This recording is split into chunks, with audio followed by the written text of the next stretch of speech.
Cities are like giant zoos that make people weak, docile, obedient, domesticated, and dependent. Every once in a while, a person has to liberate themselves from this environment so that they can recharge their batteries. And that is going to be the topic of today.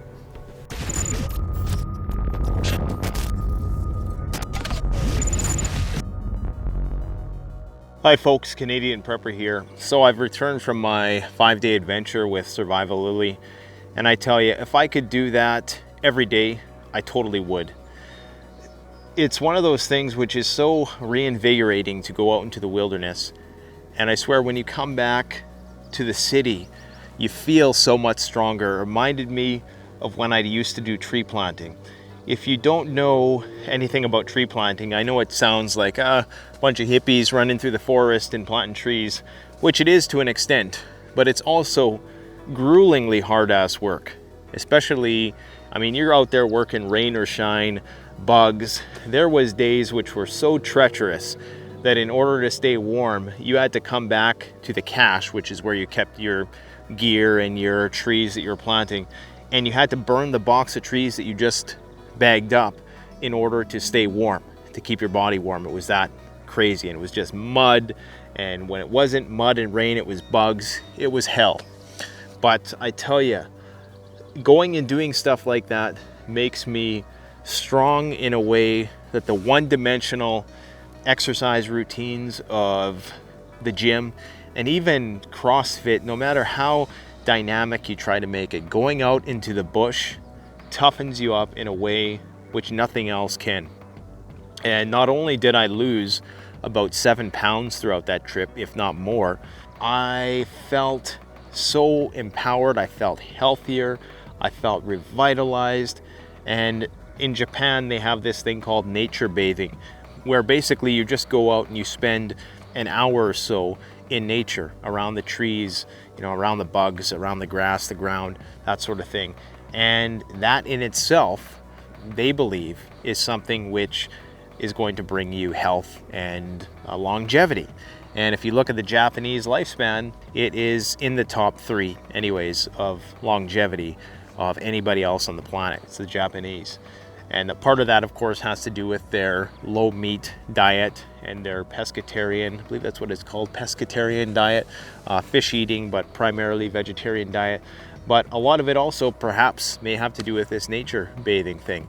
And I can tell you that going out in the woods, if you don't do it regularly, and I'm not talking about just, going in a camper. I got a confession to make. I was gonna go buy a camper recently, like one of those camping trailers. And then, we started going to the different dealerships and looking at the different models. And then what I found was, I kept wanting, like we started off just wanting a small, simple trailer. And then, they would show us this other thing, and all of a sudden, we wanted a better fridge or, more storage or something like that. Things which originally we never needed because we always did what we call rustic camping. And we have chosen to just continue with rustic camping because I do believe that if you are taking all of those creature comforts out there, you are missing the revitalizing aspect of what I'm talking about today. You have to go, you have to sleep on the ground, you have to be close to nature. All of those things, this is gonna sound wishy-washy, new age, blah, blah, blah, but all of those things create a buffer between you and the healing aspect of nature. So the gear, all of the gear, I'm still always going to sleep in a tent. I'm never going to be Survival Lily where I'm out there sleeping in a shelter made of natural materials. I shouldn't say never, but, maybe I'll do more of that now that I've had this realization, even though it's something that I've always known. But I'll always be prepared. I'll always bring out good gear. I'll always outfit myself in the right way to go and do one of these excursions in the wilderness. I'm not going to make a conscious effort to make the experience more grueling than it needs to be. But the camping trailer really is a protective bubble, really is just you recreating the conditions you have in the city out there in nature. One of the things that happens when you go out into nature, and I've talked about this at length before, is that your movements when you're coming from the city, are very linear.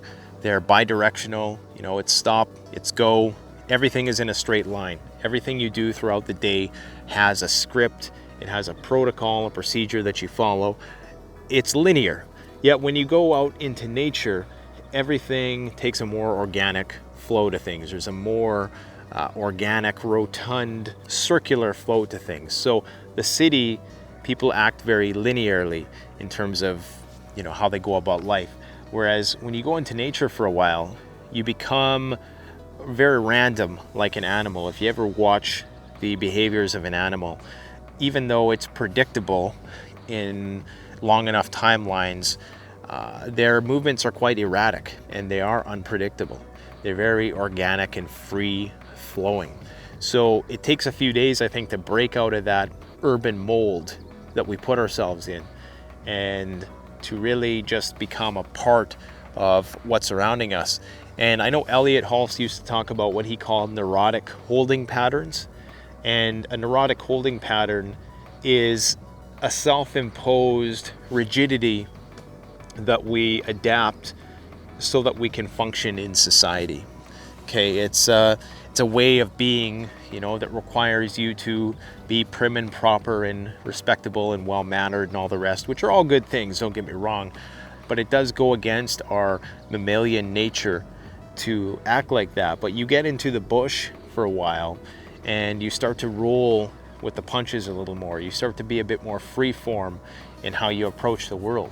And I think that that is the healing aspect. It's the release of that neurosis, that tension that we all hold on to in the city while we're trying to corral our natural tendency to be more circular, whether in our movements or our thinking, into this little nice prim and proper box, which of course creates stress.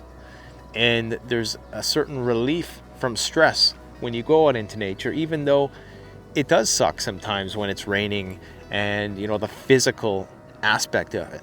But you're liberating yourself from the death by 1,000 paper cuts stress that we find ourselves in, or that most people don't even know they're in. And when you get out of that for a few days, you get so mentally, emotionally, spiritually strong. And most people have to do this.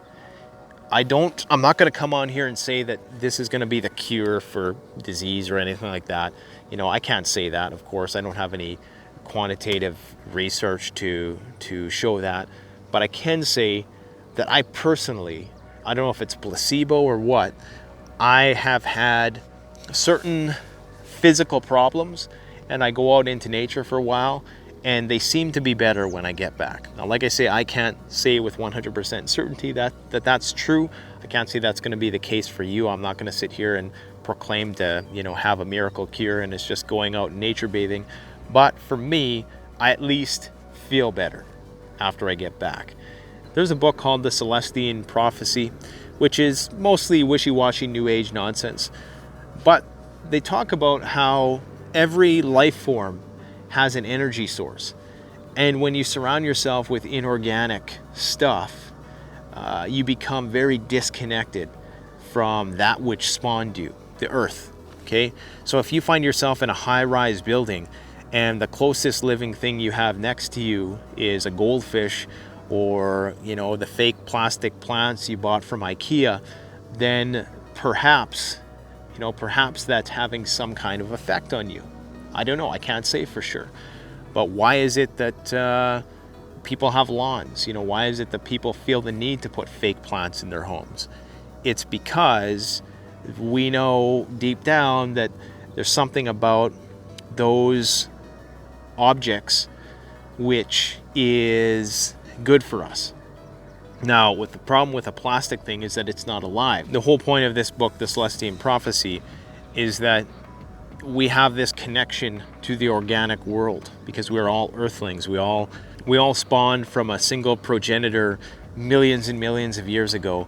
So, you know, that's why the DNA of a plant is, I don't know, 20, 50, maybe 60% the same as our DNA, right? So we share some common ancestry with everything on the planet.